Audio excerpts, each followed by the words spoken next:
recommendation, Your Excellency, sir. Asante sana. Thank you very much. Please be seated.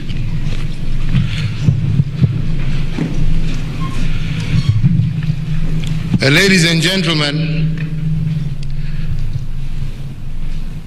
mbele ya niseme chochote, Commandant, officers and all the servicemen and women, I want to congratulate you for one of the best parades I have ever seen in my life. Hongera sana. Pongezi sana. Pongezi sana. Today, we are gathered here to witness yet another momentous occasion as we graduate 7,300 servicemen and women who are now transitioning to the second phase of the National Youth Service Program. To all of you who graduate today, we celebrate you for your successful completion of a rigorous and highly demanding 6-month long paramilitary training.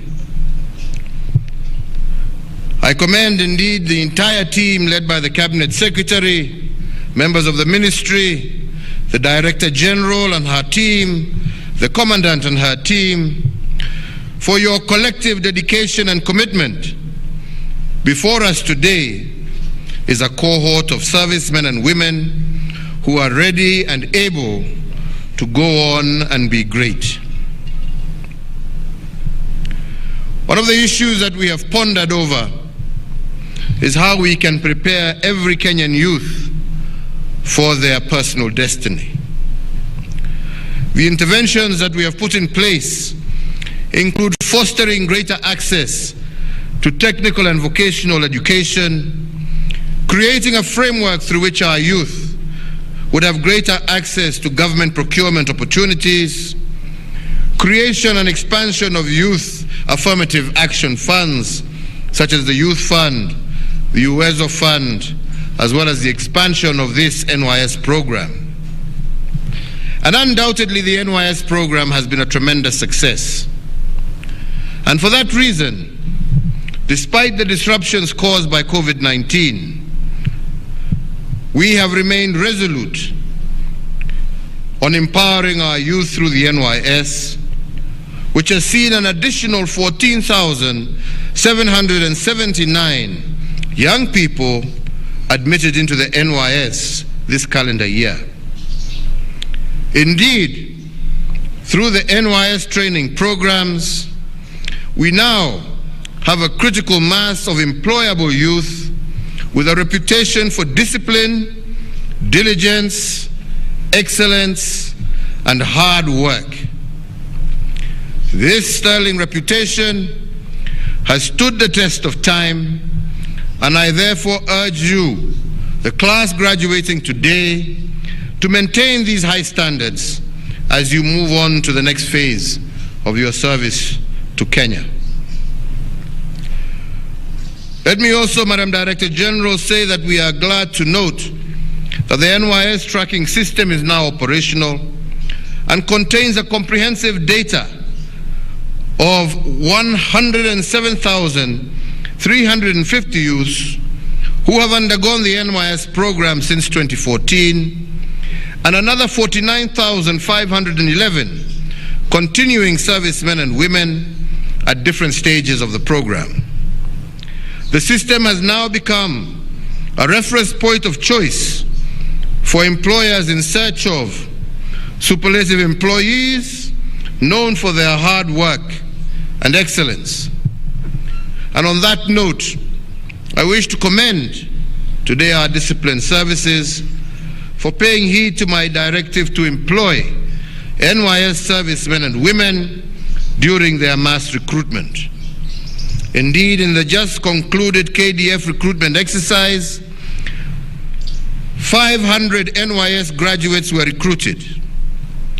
Today, I once again reiterate my directive to the National Police Service and all other discipline services to redouble their efforts towards the absorption of the NYS cohorts into their ranks.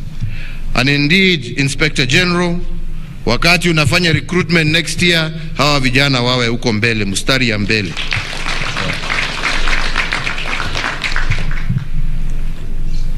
I further urge all government departments to leverage on the pool of skills that abound in our NYS graduates for employment in the areas of infrastructure, rehabilitation, security, customer care, vector control, and social protection.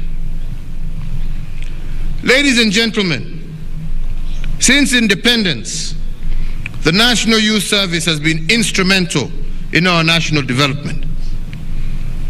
Recognizing this enormous contribution, we have placed the NYS at the center of the implementation of various key Government of Kenya projects.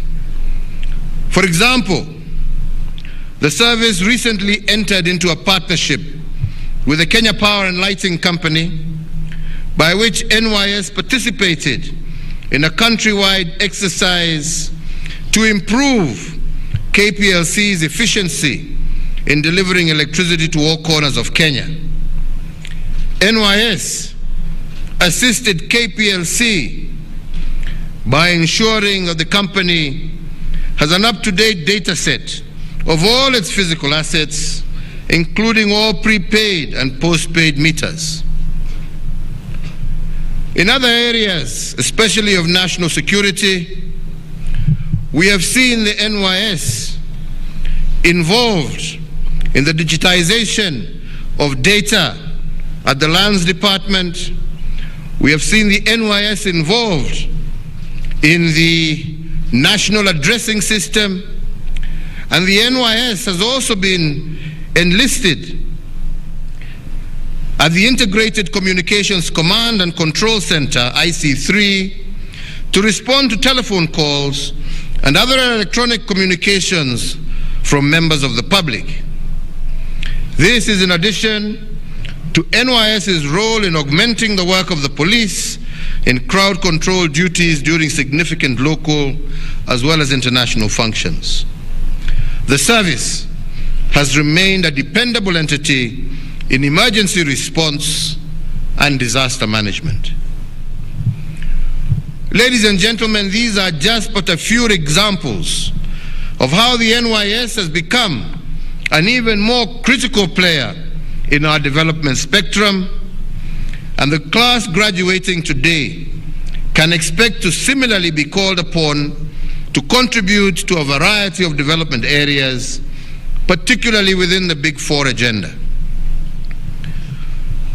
When we conceptualized the Big Four agenda, we were determined to direct our resources and efforts to those issues and projects with the greatest impact on the well-being of our people.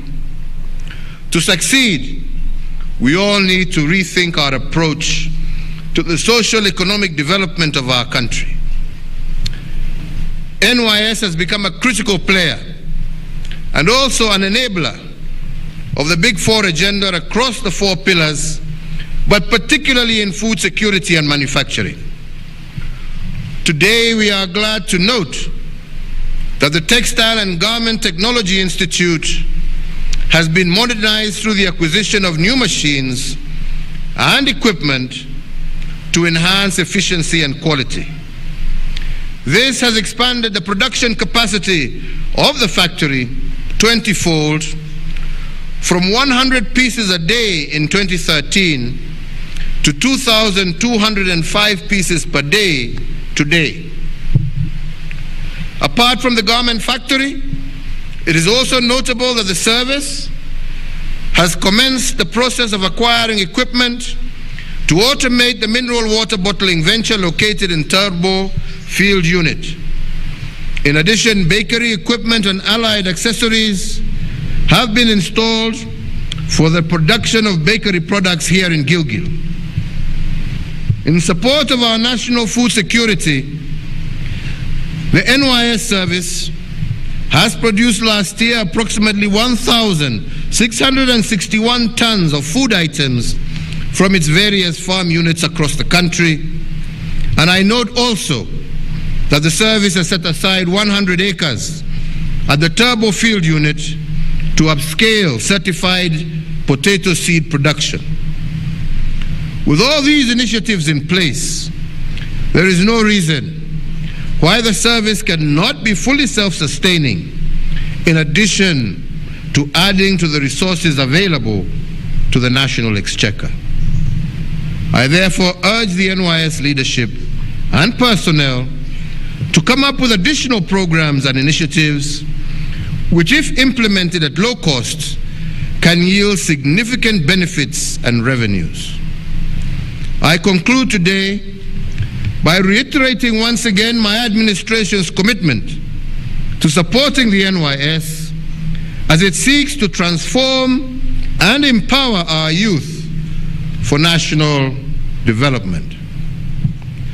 To you, the graduating class, today is just the first step in a journey that should bring you tremendous personal development, but as well as produce great national benefits.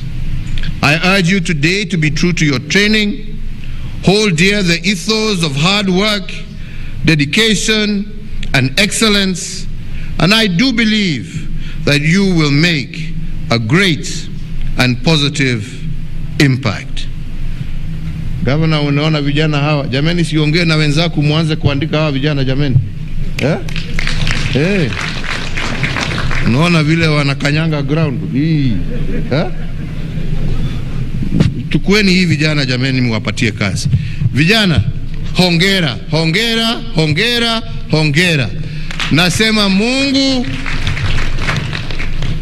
awabariki mkitoka hapa leo kwenda kutekeleza kazi zenu mbalimbali. Tunawajivunia. We are very proud of you. Very, very proud of you. Na nasitiza tena ya kwamba tutafanya juu chini kuhakikisha ya kwamba yale yote ambayo mumeweza kujifunza mkiwa kwa chuo hiki haitapotea, na tuhakikishe ya kwamba mtakuwa katikati ya mipangilio yetu ya serikali ya kujenga taifa letu la Kenya, kupatia huduma wa Kenya, na pia kuwawezesha siku za huko mbele kuweza kujisimamia na kujitegemea kwa kazi tofauti tofauti, kwa biashara tofauti tofauti, na ndio muendelee kukuza uchumi wetu wa Kenya na muendelee kutumikia wananchi wenzenu wa Jamhuri ya Kenya. Mungu awabariki sana, Mungu awalinde. Shukran, asanteni sana. Thank you. Very good.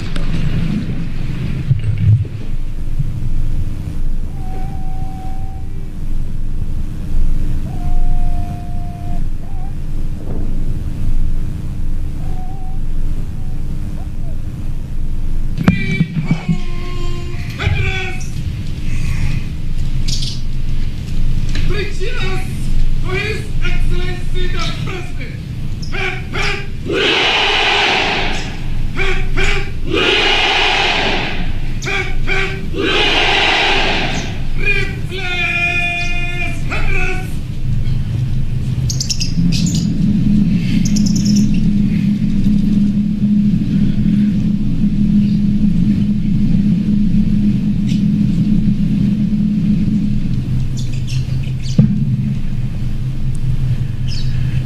Basi baada ya shangwe kwa Mheshimiwa Rais, ni wakati wake mkuu wa gwaride kumwomba Mheshimiwa Rais ruhusa ili apate kuiondoa gwaride lake uwanjani.